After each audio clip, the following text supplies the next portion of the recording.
Good morning and welcome to the second day of our International Conference on Science, Technology and Society 2023. My name is Hashim Salarzadeh Janatabadi and I have been working at STS since 2015. It is with a great pleasure that we gather once again to continue our exploration of important themes and ideas that are shaping our fields of interest. Let's talk about science and technology and society. Science is the pursuit of knowledge through systematic observation, exploration, and reasoning, has for age has been a symbol of human progress. It has unlocked the mysteries of a universe, from the smallest particles to the vast galaxies. Science empowers us to comprehend the natural world, leading to innovations that have transformed our lives. Science, on the other hand, encourages curiosity, critical thinking, and curious attitude, expanding our intellectual and cultural fabric. However, science is not an isolated profession. It intertwines with technology, the practical application of scientific discoveries. Technology, with its myriad manifestation, bridges the gaps between imagination and realization. From the wheel to internet, from the medical advances to space exploration, technology is the physical manifestation of human inventiveness. Yet, with every innovation comes ethical responsibilities. As technology reshapes industries and societies, we must ensure it respects human rights, privacy, and environmental sustainability. And here, the third player enters the stage, society. We are the beneficiaries, users, and often the creators of scientific and technological advancement. Our values, beliefs, and inspiration shapes the trajectory of progress. The decision we make today about research funding, data privacy, and equitable access to innovations have far-reaching consequences. The ethical dilemmas posed by emerging technologies such as artificial intelligence and genetic engineering requires collective wisdom and inclusiveness in their solution. The relationship between science, technology, and society is complex and multidirectional. Science informs technology. Technology empowers society, and society steers the direction of the research and development. This related relationship highlights the needs of collaboration among scientists, engineers, policymakers, and citizens. Open dialogue and interdisciplinary cooperation are essential to ensure that advancement aligns with human values and aspiration. Yesterday was a day filled with the insightful discussion, engaging conversation, and the exchange of valuable knowledge. And I have no doubt today will be equally, if not more, enlightening. Let's also remember that our journey here is not just about the acquiring knowledge for its own sake, but about what we can apply this knowledge to make a positive impact in our organization, committees, and the world at large. This insight gained from this session can spark innovative ideas, influence policy, and shape the future. I encourage you all the activities participate in discussion, ask questions, and engage with our fellow attendants. The networking opportunity provided here can lead value to connections and potential collaboration that extend beyond the confines of this conference. Lastly, I want to express my gratitude to our esteemed speaker, moderator, sponsor, and all those who have contributed to making this event a success. Your dedication and exploration have truly evaluated the quality of this conference. I hope at the end of the day, we will all have with new perspective, lasting conference, and renewed sense of purpose. Thank you, and let's make this second day of our conference truly remarkable. Today, between 9:10 to 10:20, we will have plenary section 3 is about philosophy, law, and ethics in science. 10:30 to 10:20 to 10:30, we will have a break. 10:30 to 12:30 p.m. Parallel Section 3, Sustainability and Community. 12:30 to 1:30 p.m. we have a break, and 1:30 to 3:30 p.m. forum on STS, and 3:30 p.m. closing ceremony.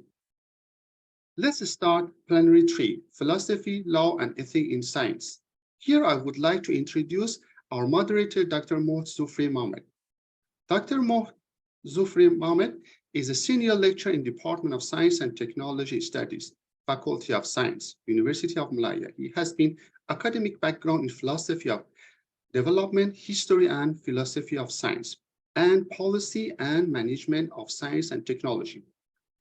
This interdisciplinary background shaped his interest in discovery of modernization and values, society and socio-economic development, and science, technology, and sustainability. His previous research was on community response of science and technology on. Currently, he is doing research on the discovery of potential lack of knowledge or wisdom in medicine, especially focused on the use of practice of herbs and spices in COVID-19 treatment. Thank you for listening my introduction. Dr. Zufri, it would be my great honor and pleasure to introduce you. The place is yours. Okay, thank you to our MCs, Dr. Hashim. Salam sejahtera, Assalamualaikum, and very good morning to all of you, Prof. Dato' Osman, Prof. Soraj, and also Prof. Dr. Azizan, and all the rest. Okay, so today we will proceed our conference with the plenary 3 session, philosophy, law, and ethics in science. In this session, we have 2 distinguished speakers, Emeritus Professor Dato' Dr. Osman Bakar and Prof. Soraj Hong Ladarom, that generally will touch on the discourse of the changing nature and function of science in society. In this context, they will stress on how science as an episteme to understand nature begin to give the impact on modern civilization, and the challenges posed by science and also technology itself need to be understood and addressed well. Okay, before we start with our speaker, Emeritus Prof. Dato' Osman, I will share his brief background. Prof. Dato' is currently holder of Al-Ghazali Chair of Epistemology and Civilizational Studies and Renewal at ISTEC, IIUM. And Prof. Dato' is a professor of philosophy of science at University of Malaya. He was also formerly distinguished professor and director of Sultan Omar Ali Saifuddin Center for Islamic Studies, University Brunei Darussalam, and Malaysia Chair of Islam in Southeast Asia at Georgetown University, Washington, D.C. Prof. Dato' is author and editor of 43 books and numerous articles on various aspects of Islamic thought and civilization. Some of his work have been translated into several Asian and European languages. He co-edited with, for example, Professor Murad American and Dr. Wan Ali, writing on colonialism in the Malay Archipelago, Civilizational Encounters in 2021. His most well-known book is Classification of Knowledge in Islam, 1992. His latest works on environmental wisdom for planet Earth, the Islamic heritage, done in 2022, and Islam Buddhism Eco Dialogue in 2023. He has been named among the 500 most influential Muslims in the world since 2009. Okay, so now I would like to invite Emeritus Prof. Dr. Osman Bakar to give his talk on the dialogue of science in socio-cultural aspect. Okay, Dato, the script is yours. I think maybe you have around 20 to 25 minutes. Okay, Dato, please. All right. Thank you very much, Brother Dr. Muhammad Zufri, for the kind introduction. Fellow panelists, Professor Suraj Huang Darom from Chulalongkorn University.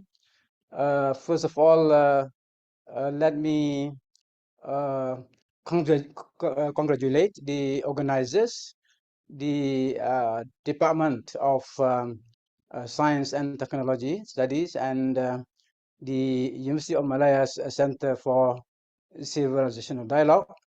So thank you, especially Professor Dr.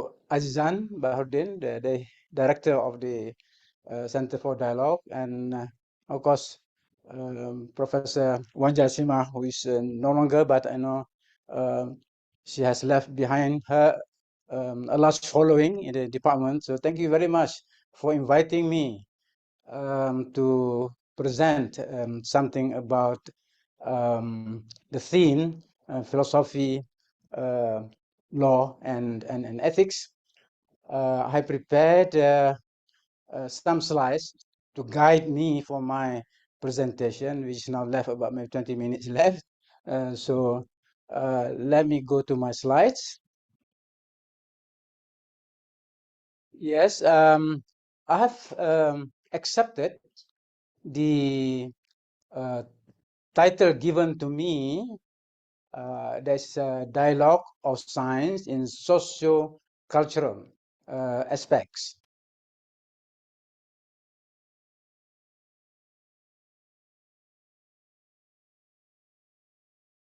Dr. Zufri, I mean, is the secretary going to no display to the or I will manage from my side. All right.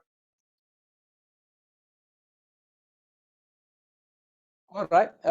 The title of my presentation is Dialogue of Science in Socio-Cultural Aspects, a topic which falls within in the field of basically it is a disciplinary no as far as the topic is concerned. There's a philosophy there, there is history there's sociology there, and anyway, let me take you now to my presentation.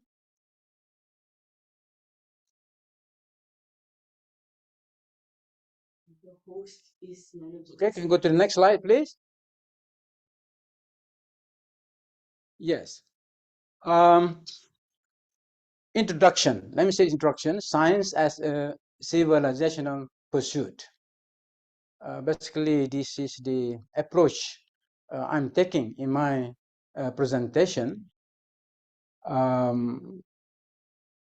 taking such an approach, I'm dealing with various aspects and dimensions of science as a human activity as well as a societal activity. Anyway, I want to emphasize science is basically a civilizational pursuit or project.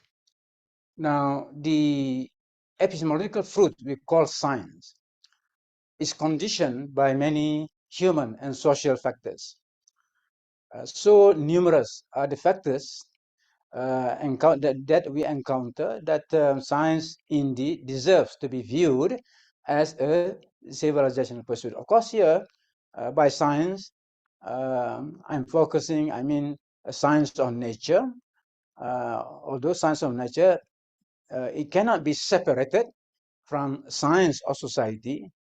I subscribe to the idea of the unity of the sciences, the interrelatedness of all the sciences. Anyway, today we use the science also in a more general, the broader sense to mean the objective and systematic study of basically of any field. and of different kinds of objects from the world of nature and from the world of from the human society. Now, which parts and aspects of nature are to be studied and to be given priorities are an issue of cultural or civilizational preferences. There is a question of bias and preference here. In other words, there is no such thing as just one single study, one uniform study of the world of nature. It is a civilization, each particular civilization that has to make that choice, that preference, which aspect of nature they want to focus on, to emphasize, to be given priorities in societal and national projects. I think that is very clear.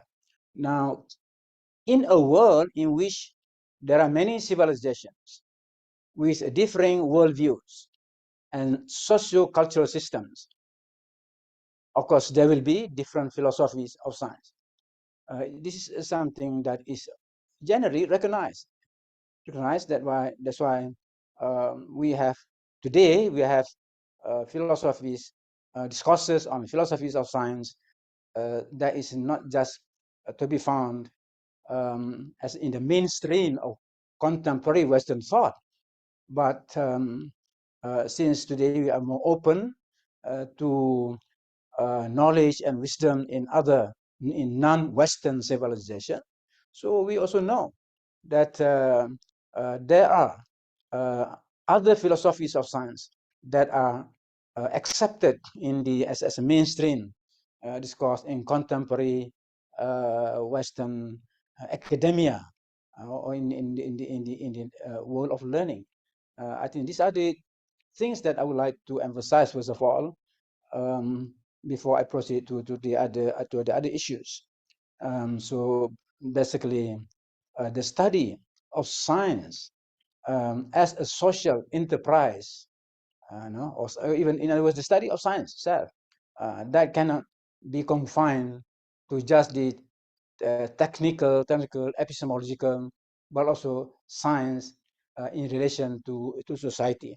This is one of the reasons why when we found, I was happy to be a part of the university's, plan to have that, to establish the science and technology studies department is precisely to inform the students of the faculty of science university that science is much more than that.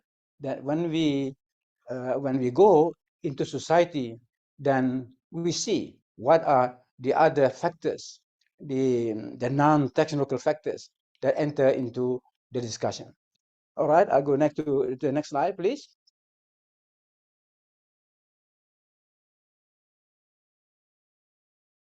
Yes. Now, my next point here, a major point to be thought, to be discussed, science and modern material civilization. Now, if you go into, of course, into history, in history of science, in the modern West, basically the study of modern science. So first of all, something again, I just want to remind everyone that in that history of science, we could see the progressive marginalization of religion. It was religion as understood in the West, as conceived in Western thought, as experienced in the West. Religion as experienced in the West had a long history of interaction with science, and in the beginning, in the modern period, basically the birth of modern science, then we saw the progressive marginalization of religion. Of course, this has significance, yes, implications for the development of science. That is a vast subject to talk about. In other words, say, how did science develop and grow in the context of a civilization in which religion is getting less and less important in society.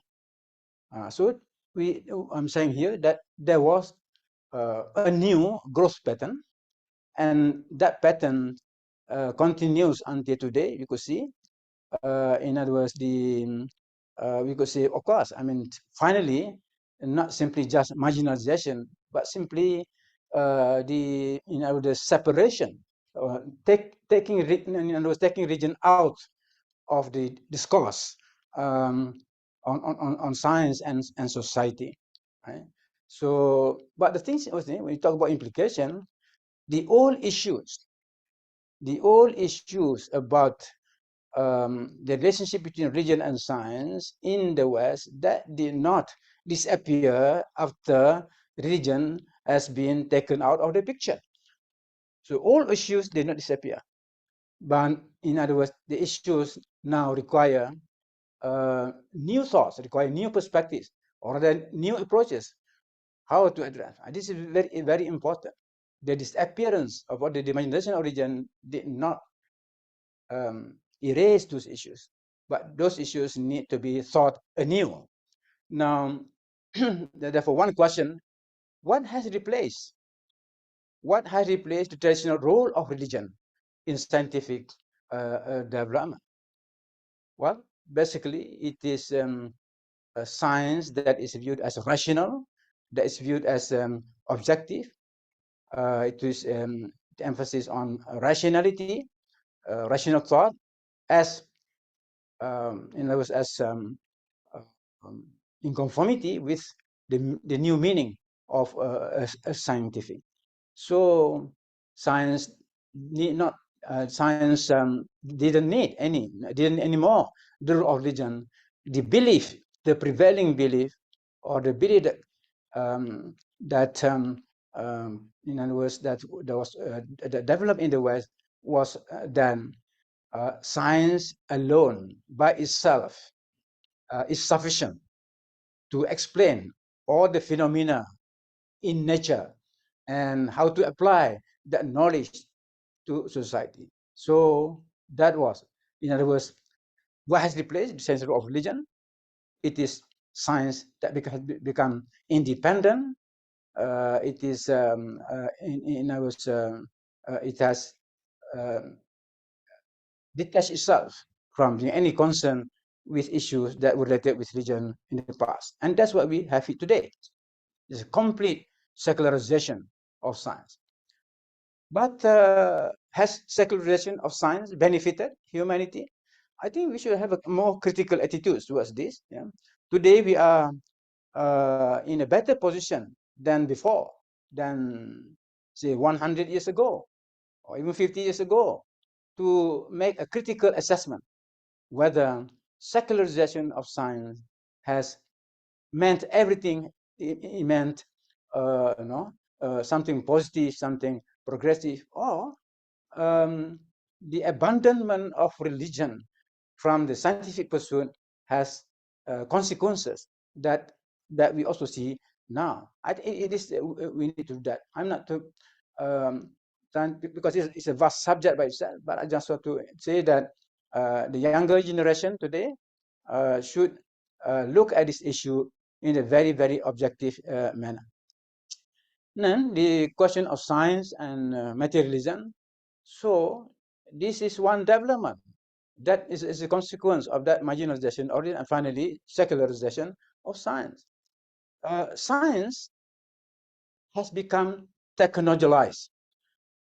Science has become technologized, and that technology itself um, has, in other words, coming up with specific concerns with more confined, yeah, in other words, the limitations of the concern of that technology, and that technology itself becomes also it means empowerment of material civilization.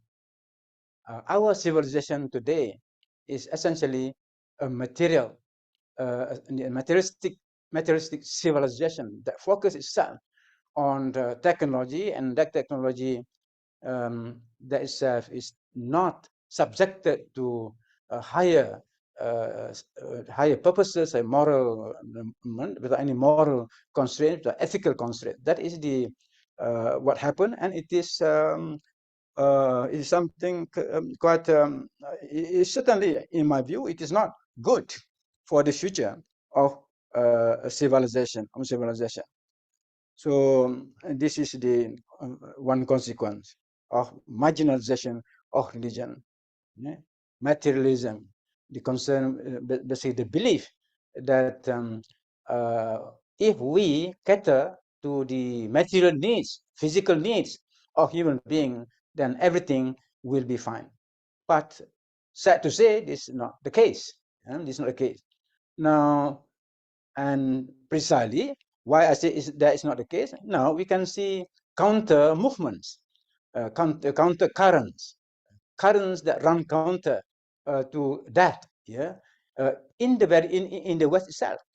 So I could say that since the 1970s, since I would say the late 1960s, that serves at the point really when the West try to, in a sense, to revisit that old issues in the relationship between religion uh, and science. And to the extent also that the West was prepared to go to look also to non-Western sources. In other words, what is called the Oriental thought, Oriental philosophy. So many scientists, leading scientists in the West, felt that the modern Western civilization alone cannot address this issue. So, in this, including the quantum physicists, the physicists concerned with the new quantum phenomena. In other words, that basically the development in the theories of science itself, especially what I'm going to come later, the frontiers of science. In other words, what was happening, um, advances in studies on the material aspects of nature that lead that knowledge to something, the new phenomena, and with it the issue of consciousness, the meaning of consciousness. We realize that the study of quantum phenomena has led this prominent physicist to understand, because it touches, it impinges on the consciousness. Yeah. After all the years when it was very kind of simple, very simplistic view that knowledge is simply the issue of the the extent, the dimension of the meeting between the subject that knows and the object that is being known, which the Newtonian worldview simply cannot address that. So this is the counter developments, especially talking of spiritual currents. In other words, views then contrary, the developments of new ideas then fall outside the scope of the Newtonian physics, the what call this scientific worldview. For centuries, for 1 or 2 centuries, there was the dominant view about science and the world of nature. Okay, the next slide, please. Yeah, science and the rediscovery of spiritual ethics. This is a part of the new phenomena that I was talking about. Yeah. So, in other words, a new framework of basically was needed, and there were experiments in this domain of thought since the 1970s. There were attempts to rediscover spiritual ethics, and this discovery in the not was not, in other words, was not confined to Christianity. in other words, the West, or even within the Christian world, within Christianity, a number of spiritual groups in the West were looking for revisiting that part of Christianity that has been forgotten, basically, and with the help of of course, with Oriental doctrines. I think this was emphasized very much by Professor Syed Hussein Nasser, the author of Man and Nature, the Spiritual Crisis of Modern Man, when he gave many examples of these new currents in Western thought, looking for a spiritual vision, vision of nature, and particularly at the level of ethics. Now, when we talk about ethics, since Darwin, since the Darwinism, since the rise of Darwinism, it is basically what is ethics, the dominant ethics or the ethics that the ethics that was endorsed by science was evolutionary ethics. But again, I would say that in the West, also the concern with spiritual ethics, which has its own development. But it all began, in other words, especially the Second World War.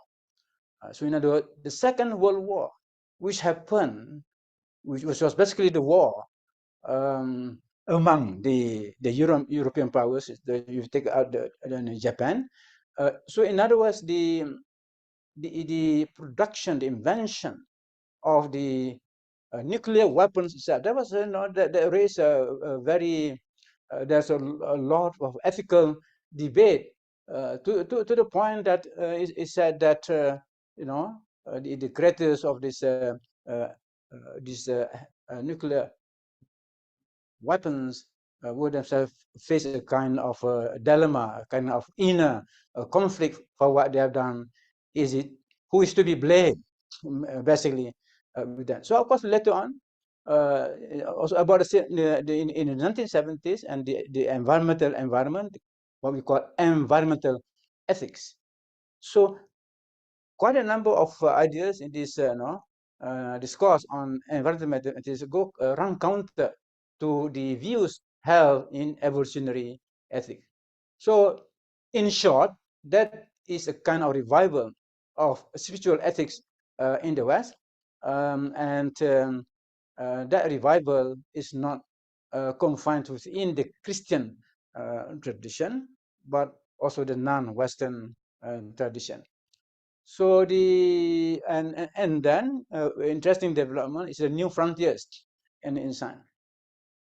So the new frontiers in science raise ethical implication. What I mean by new frontiers in science, both in the study of physics, as a kind of the study of the depths in depths, the very frontier between the material and the non-material that were that was studied by, say, the physicists. So I in my terminology, I refer to kind of new frontier in the study of the microcosm. So that frontier, in the sense going into the subatomic level, but also new frontier in astronomy. So new frontier in astronomy, new frontier in the atomic physics, quantum physics, that as far as the microcosm, the cosmos outside the human being. But there's also the new frontier in the microcosm within human being. In other words, the increasing concern in the West about the subjective realities, not the objective reality, but subjective reality, which is basically going into the study of cellular, biology, cellular biology, in other words, to go into the depths, to the deepest level possible in the study of living organism. This pertains to microcosm. All these raise ethical implications along the way. Yeah? More advancement in the studies of the new frontiers, these ethical implications were raised, and to be sure, to be frank, I mean, it is these implications are still being discussed. No solutions. Yeah.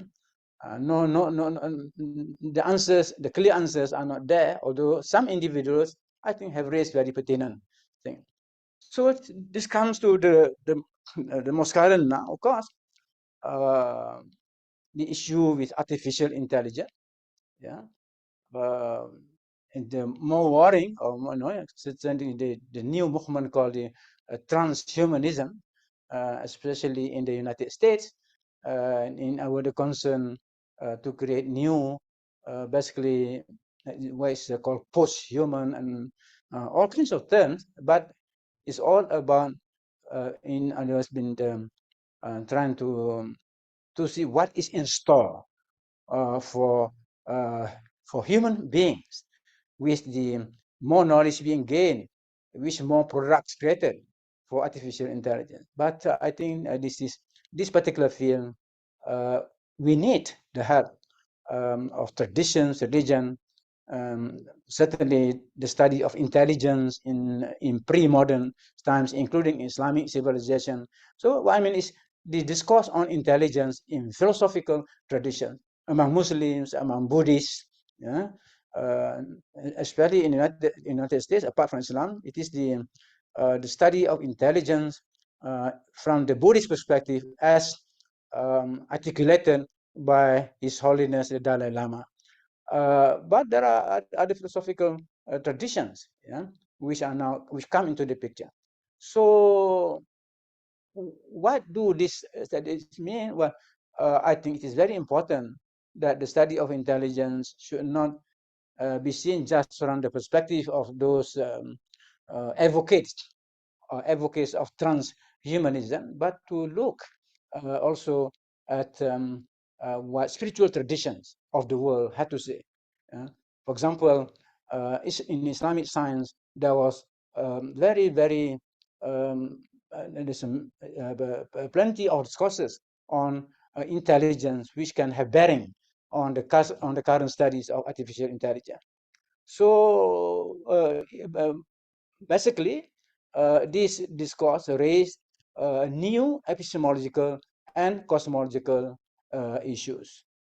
And when I say cosmological, I mean both the macro cosmological and the micro cosmological. And then, of course, at the heart of all these issues is the issue of humanness, basically.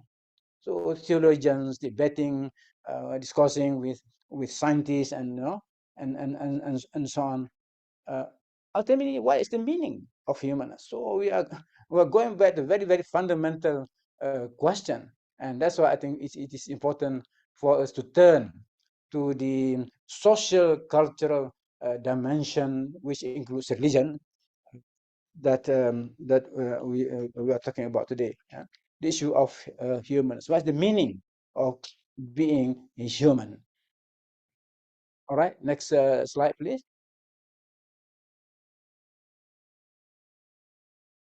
Re-examining the role of science in society. I do call for that. Yeah? After being being a student of science and on nature, science of society, and how the two are related, I would call for a re-examination of the role of science in society. Now, what are the limitations of the present role of science? Yes, first of all, we have to accept then um, the role of science as understood by many people today are limited when viewed from the perspective of tradition, yeah? of the role of science that was understood in traditional civilization before the modern civilization. So I think and basically that role is the technological role.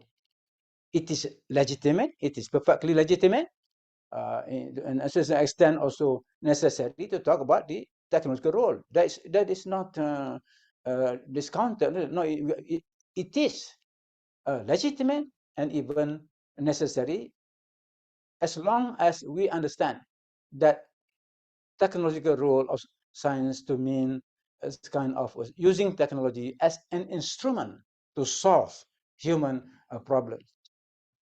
So we need to review a study of this technological role. I think the Department of Science and Technology at the University of Malaya has an important role. Yeah? In other words, we need to study what has been the technical role of science. Sorry, Prof. Dato, you have another 5 minutes left. It's about to finish. 5 minutes more than enough. Okay, thank you. Okay. Okay, thank you. Yeah. So we need to review of that technical role. And when I say a major component of this review will be, we need to link technology to social justice. Technology. Are we talking about technology also in relation to society, or just in relation what the major companies, what are the giant companies have in mind just about technology? I think it is time for us to review. And then we need to look at the non-technological roles of society and give here 3 major non-technical roles of science if we look at the history of science, not as experienced in the West also, but in the rest of the world. So first, intellectual role. Science has an intellectual role to play. By this, I mean the need for science to come to terms with tradition in the understanding of rationality. Yes, rationality is important. It's one of the elements, but what we mean by intellectual role is not simply that rational thought, but also other ways of thinking about science, about the world of nature. Then the spiritual role towards an enrichment of the meaning of nature. There's critics of the role of modern science have pointed out that their vision of nature is an enriched, is an impoverished vision. But now we are arguing, let us enrich our understanding of the meaning of nature. The reality of nature is much richer than what is understood collectively by modern science. And then the socio-cultural role, in other words, science as instrument of peace, justice, and human welfare, and planetary health. These are the main broad concerns about the socio-cultural role. Okay, the next slide, please. Yes, I've got the last slide, conclusion. So my conclusion is, let us revisit the civilizational role of science. And 3 points here. How to enhance the multi-dimensional role of science in society. So I'm suggesting a comparative civilizational approach, not simply from the Western approach. So a comparative civilizational approach. Then the contemporary world needs to learn from non-Western perspectives on the role of science in society. Our global perspective today should make it easier for us to talk about for the contemporary world to learn. And my last statement here, we are pursuing science not for its own sake, but rather for the sake of healthy human civilization, which is a fully loaded, statement that we need to pay attention. So I think basically this is my the issues. I have raised the issues for our consideration in talking about the socio-cultural dimension of science and its role. Thank you very much. Assalamu alaikum. Okay, thank you, Prof. Dato, for I think a very interesting knowledge sharing session today. So just go quickly. I open maybe one question. If audience has a question, you can ask directly to Prof. Dato. Yes, sir. Maybe one question from audience. Can I ask one question, Doctor? Okay, please. Yeah, Yang Berbahagia Datuk, thank you so much for a very important lecture. We need to share this view much more, I think. With due respects to everyone, what would be the greatest challenge in making people understand that there is something beyond physical materialistic science today, Dato'? Thank you so much. Or how, Prof? The challenge, yeah, the The challenge, challenge. yes. I mean, Yeah. why is it so difficult? I mean, there's so much problems, but people Well, seem to not want to Well, know or understand. yeah, I think the challenge is challenge of learning and implementation. When I say the challenge of learning, which means that all groups, all centers, all departments of people studying the relationship between science and society, or the roles and there, I think we we need to be aware of the experience of the non-Western civilization as well. That's why I say, so which means here the people in charge in the different department centers need to look. We can start with problems. I think most people can accept that. Yeah, look, what are the problems? I give example, for example, secularization of science. So there should be a few people studying that. Yeah, to me, I think the problem is particularly the problem of ignorance, rather than if we can show then what is actually happening on the ground. Yeah, it's not just what is written in the books. It's not simply what is what we see in the internet. In other words, I think we need that kind of approach. Simply is to be more critical in our appreciation of science and technology in our contemporary world. Let's say, for example, the environment, the destruction of the environment. Nowadays, we talk about this planetary health. The Academy of Science. I'm sure the Academy of Science now we have from its president Tunku Azman in our prestigious Academy of Science itself is putting that concentration on the issues of planetary health. But why do the issues crop up now? Issues crop up because of problems. Yeah? People are less inclined to accept philosophical arguments, but I think if just simply say, I mean, the problems are there. The destruction to the natural world, the world of nature, then, and of course, all kinds of social problems that are related also to the use of technology, uh, and this is something else. Yeah, I think that is the problem. I think a question Thank you, of Prof. making available the relevant information at our own level, and to have the international networks of like-minded people. Thank you. Thank you, Doctor. Okay, Prof. thank you, Prof. Dato, and also thank you to Prof. Dato Azizan for the, I think, very interesting question. Okay, so maybe I believe that maybe we have more questions, but we keep the question at the end of our session. So now we move to our second speaker, Prof. Soraj Hongladarong. But before that, let me share with you a brief background of Prof. Soraj. So Prof. Soraj is a research fellow at the Center for Science, Technology and Society at Chulalongkorn University in Bangkok, Thailand. He has published books and articles on such diverse issues as bioethics, computer ethics, and the role that science and technology play in the culture of developing countries.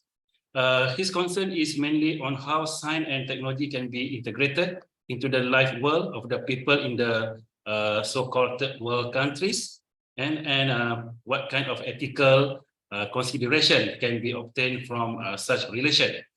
A large part of this question concerns how information technology is integrated in the life world of the Thai people, for example, and especially how such integration is expressed in the use of information technology in education.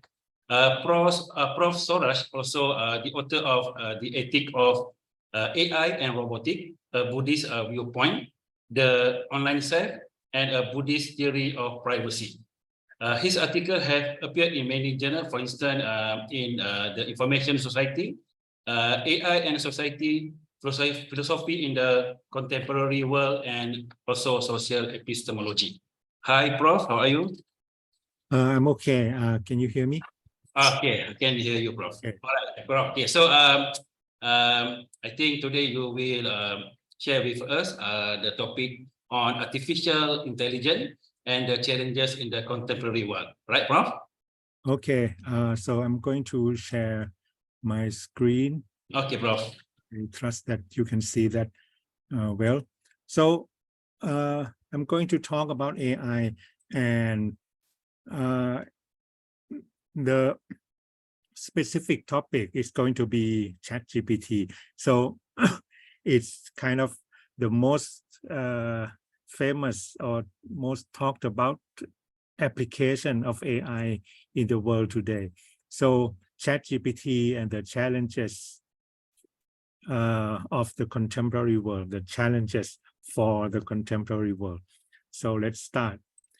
By the way, I'm honored to be invited to talk here at this conference. I would like to thank Bun Kui and Professor Noor, who visited my center last year, and everybody who made this a reality.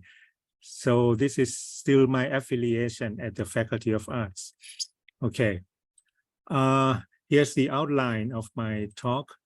I'm going to start with some words about the large language models, of which ChatGPT is the most famous example. So LLMs are perhaps the most important application of AI to date, as I said. I talk about the impacts of LLMs on a variety of ideas. So the idea that I would like to share with us at this meeting is that there are several ethical and social implications of LLMs.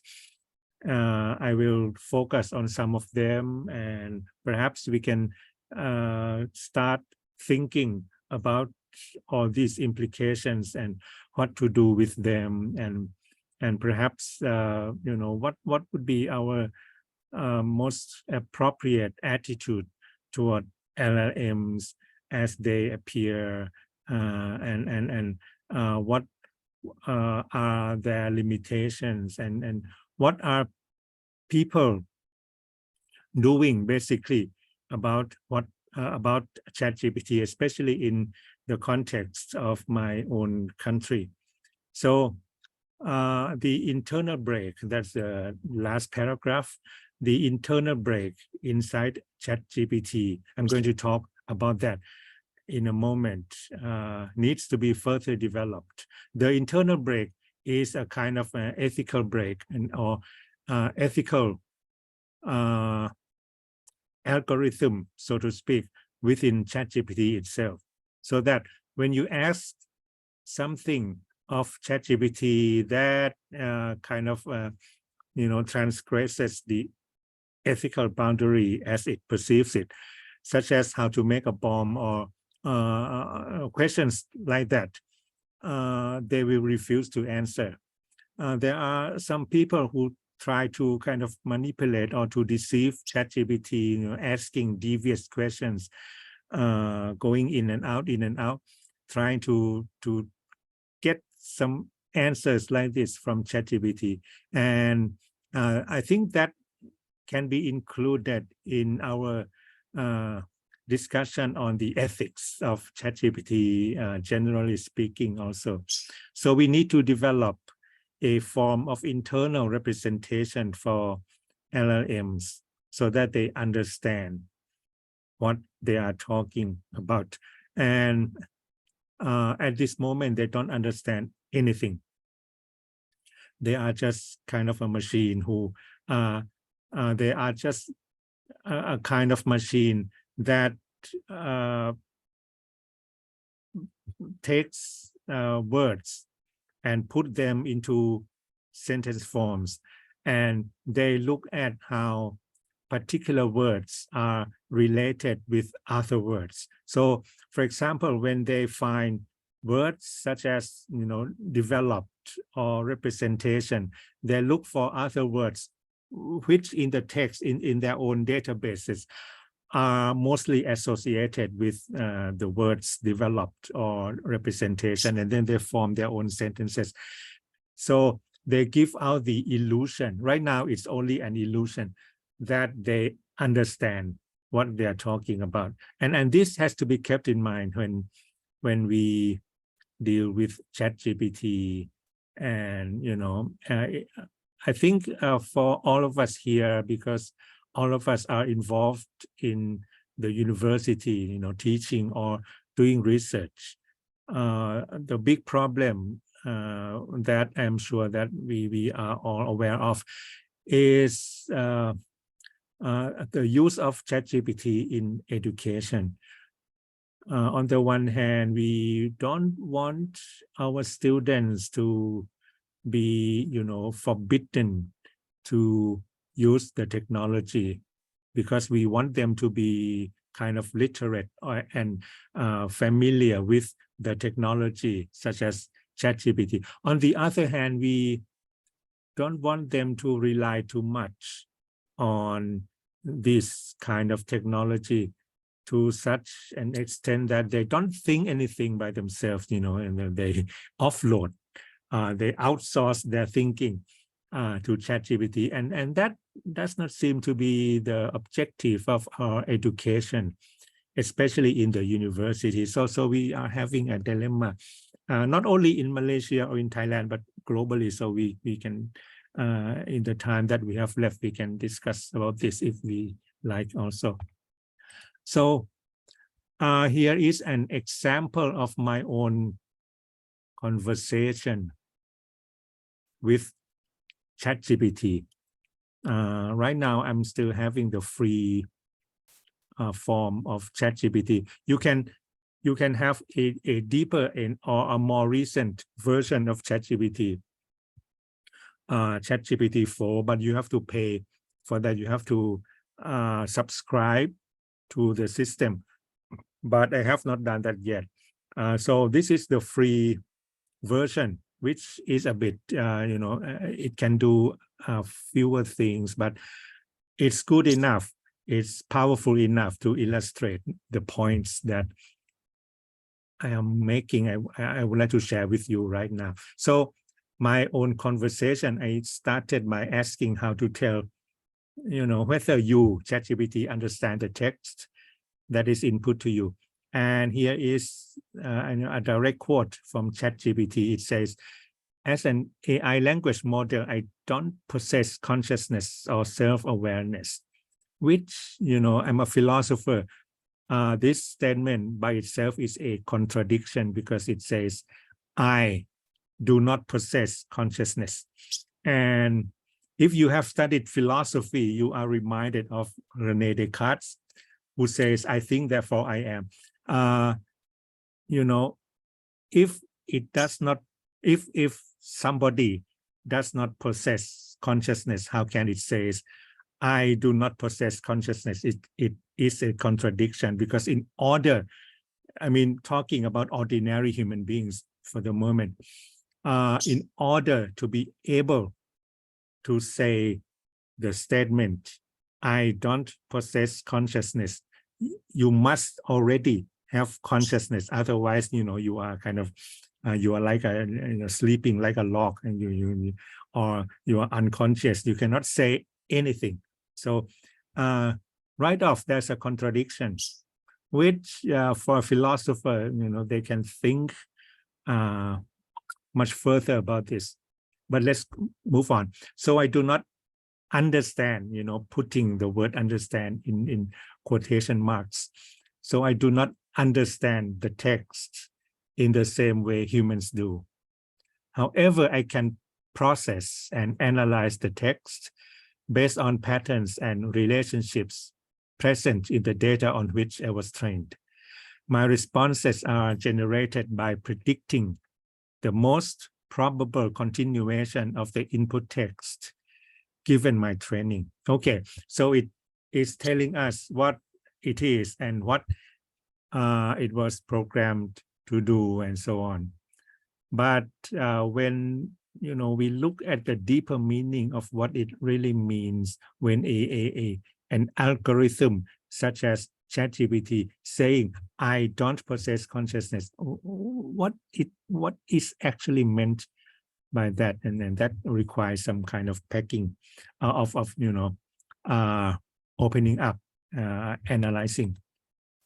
So let's move on.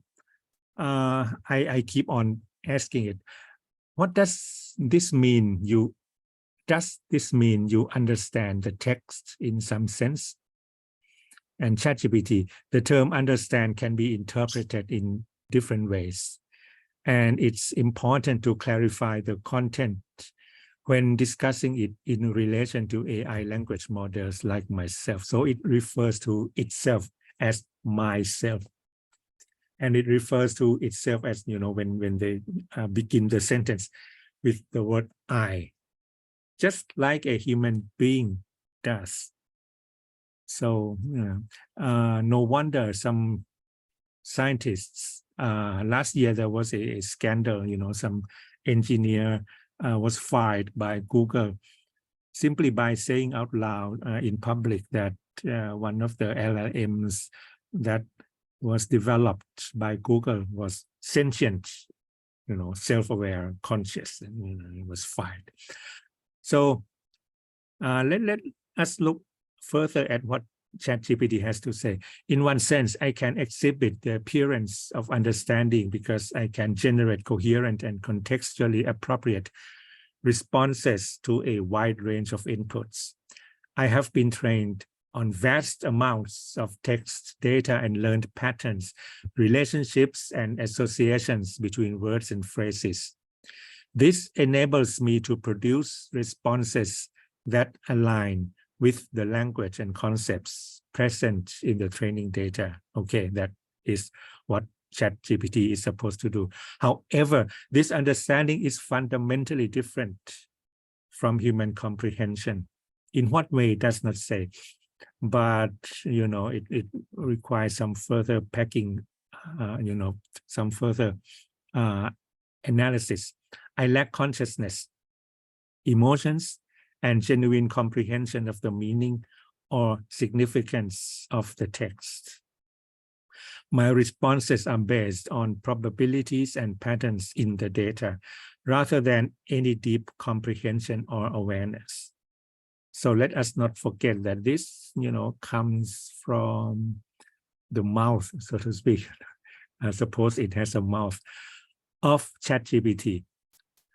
In summary, while I can simulate understanding through generating appropriate responses, it's essential to recognize that my understanding is purely artificial and limited to the patterns present in the data I was trained on.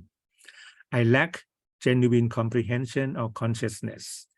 My responses are only as good as the data and patterns within it, and I cannot independently verify or validate the information I provide. So, a lot of stuff that philosophers can chew on, but let us move on.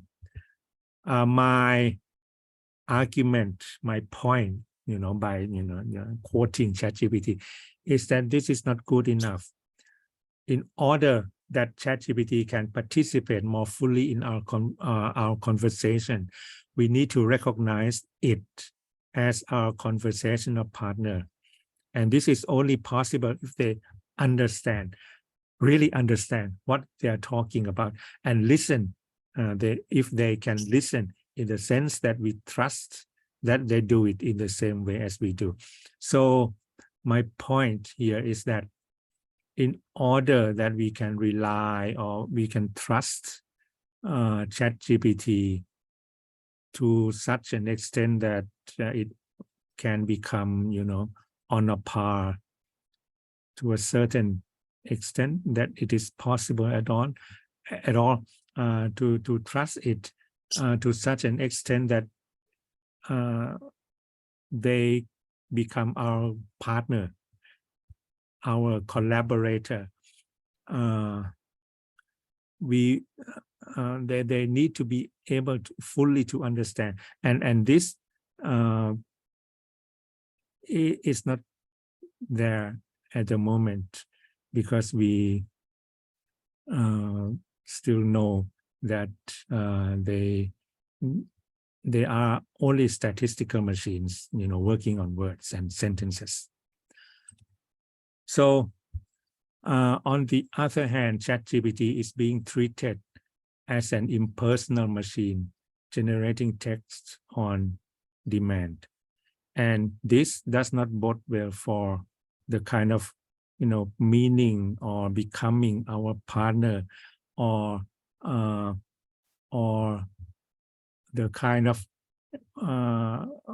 more or less equal relationship with us, which is required if we have to have any kind of trust with it at all. So there is a dilemma, pull into different directions. On the one hand, people here, I refer mostly to those in Bangkok, because that's the data that I have observed so far. People treat ChatGPT as if it were a machine, so which is correct, like it is a machine. But on the other hand, the other way of the tension is that people seem to trust almost everything that is generated by ChatGPT as if it were, a trusted partner, a trusted friend, and so on. So there is this, pull into two different directions, which, this is a work in progress. So this is a beginning of a project that I am doing research on, and hopefully it will turn out to be a complete project and a paper, hopefully in the next few months. So I'm sharing with you what I'm thinking at the moment. So there are now many workshops in Bangkok teaching how to prompt ChatGPT to do whatever the prompter wants it to do. What is missing in these activities is the sense of engaging in a conversation. As I have said, we don't prompt. I mean, if we are friends, we don't prompt other people. Prompting is, we do to an inanimate objects, not with other human beings.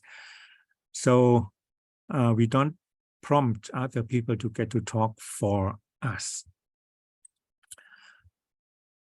So this comes to the big question: can ChatGPT be sentient? Perhaps they can be sentient in their own way, and this is important in its own way. We need a new conception, perhaps, of being sentient, because ChatGPT, it does not have eyes or ears or noses. So how can it be sentient in the traditional sense? But it can be sentient because it is fed, very large amount of data. So those data have meaning. So it at least can show the semblance of knowing, of representation. So in this sense, it's not a blind machine churning out text, but not a real full-blooded human being either. So there are ChatGPT or LLMs are somewhere in between, between the blind machine, churning out text blindly without knowing anything. But they, of course, are not real human beings either. And this is an article by a famous philosopher, David Chalmers, a large language model be conscious? And he's a bit ambivalent about this, how to answer this question. On the one hand, if certain conditions obtain, they might be conscious, but if those conditions don't obtain, they cannot be conscious. So basically, this is Chalmers' answer. If you are interested, let's move back to this. If you are interested, here is the URL. Or you can search, could a large language model be conscious? David Chalmers on Google, and then you can find the article. It's people refer to it quite a lot. And here, just some data for you in the case where you would like to learn something about the sociological condition of at least what is happening in social media in Thailand. So it says master of prompt. You can build one prompt for ChatGPT, and if you enroll in the course, you will learn about 69 prompts that you can use for your marketing team. So this is what is happening quite a lot in Bangkok. People are using ChatGPT as a tool, a gold mine, to organize workshops and seminars teaching people how to prompt ChatGPT in order to find direct solutions for their business needs. And I am thinking, what I'm thinking in my project, I'm thinking about the values behind all these activities and what kind of thing these activities are telling us in terms of the relation between human beings and technology. On the one hand, it sounds very familiar because once there's a new technology, people take advantage of the technology and they organize seminars to teach others how to use the technology for their business needs. On the other hand, since ChatGPT is an generative AI, it can produce texts, essays, short stories, poems, whatever on their own. So there is kind of what perhaps could be a fundamental difference between ChatGPT and the other forms of the older forms of technology that we are familiar with. So here it says ChatGPT and business entrepreneurs, new era of new technology. So if you are interested to enroll, beginning cost is 599 baht. ChatGPT for managers from real experts, I'm looking at these situations in Bangkok. I don't know about in Malaysia, but perhaps my understanding is that we are having the same kind of situation.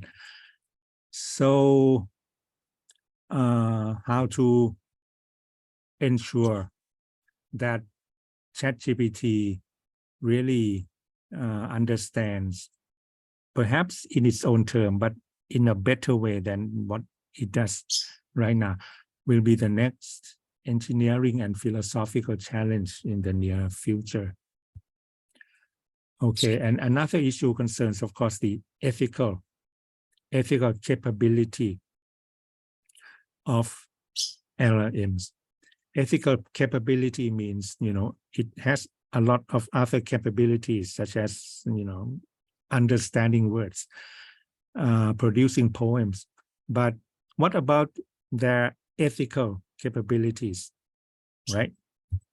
The two are interrelated, the two ethical capabilities on the one hand, and the technical capabilities of being able to produce poems and short stories and essays and so on. It's there, as I said in the beginning. If you ask ChatGPT to produce a bomb, it will refuse to do so. if you ask some other unethical questions, my belief is that it will refuse to do so also. However, there are groups of hackers who are producing what is known as worm GPT, where the ethical algorithms within the LLMs are removed, so it can generate any kind of unethical text, which can be very dangerous if people actually believe what is there in those texts. Also, perhaps we need regulation. Right now, there is no regulation for ChatGPT in particular yet. I mean, regulation, the kind of thing that regulates the use of technology. We are familiar with the other forms of technology. So this is the last slide, and I trust that there is some time left for Q&As. Thank you. Knowledge sharing session. So now I open a question to the audience. If you have any question, you can ask.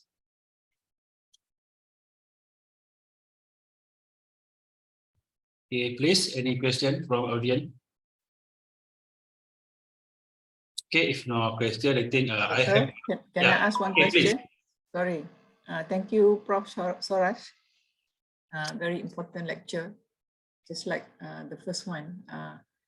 To what extent is the work that you're doing is being shared or also contributed to by other experts in Thailand and also in the world? Thank you so much. I mean, the issue of ethics, who will regulate? Is this has this caught the attention of people whose attention should be caught? I mean, who's thinking about this? Thank you so much. Right. Thank you for this important question. There are several actors in Thailand working on regulations of, we are talking about AI in particular right now. So as for AI itself, there are several groups working on ethical guidelines or possible regulations, or perhaps, some groups are talking about drafting new laws. They model the law on the EU such GPDR or the new EU AI Act, AI ethics law that has just been completed in the European Union. So I belong to one group. The group is part of the National Science and Technology Development Agency, which is the main public organization dealing with scientific research, supporting scientific research, and they do their own research themselves in the country. And since they oversee, a large number of scientists doing research in almost every field in science and engineering, they feel that they need to have their own internal committee working on AI ethics guidelines for their staff, and they have invited me to join. And we have met regularly, like once or twice a month, working on the draft guidelines. And since it is a large organization, it has a lot of clout. So the guideline that NSTDA is drafting is being watched, being studied by other groups in the country. So they kind of will model the guideline for use for their own organizations afterwards. That's one group. And the government itself, the Ministry of the Digital Economy, I have forgot the full name. Digital Economy and Society, right? They have their own, they have set up a commission working on AI ethics guidelines also. And that guideline, since they are part of the government, the guideline was approved by the cabinet back in December 2019, just right before COVID, December 2019. And it was adopted by the Thai government as kind of a guideline that public sectors are expected to follow.